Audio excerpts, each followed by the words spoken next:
Hi guys, நாளையிலேருந்து IPL start ஆக போகுது. ஸோ எல்லாருமே வந்து வெயிட் பண்ணிட்டு இருப்பீங்கன்னு நினைக்கிறேன். ஸோ இன்றைக்கி வந்து பார்த்தீங்கன்னா கமெண்ட்டில் வந்து நீங்கள் ஒரு பிளேயிங் 11 வந்து கிரியேட் பண்ண போகிறீங்க. ஸோ அதுக்கான ரூல்ஸ் அண்ட் ரெகுலேஷன்ஸை நான் இப்போ உங்களுக்கு சொல்ல போகிறேன்.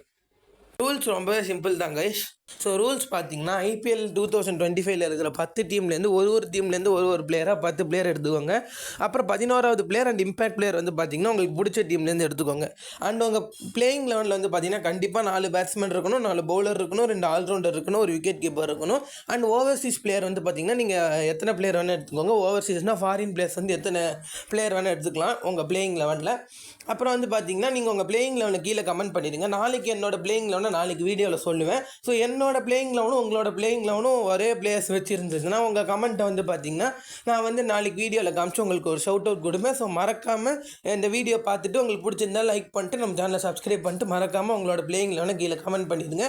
ஸோ வந்து ஒரே டீம்லேருந்து பிளேயர்ஸ் எடுக்காதீங்க. இந்த ரூல்ஸ் படி எடுத்து உங்கள் பிளேயிங் 11 கமெண்ட் பண்ணிடுங்க. Bye guys.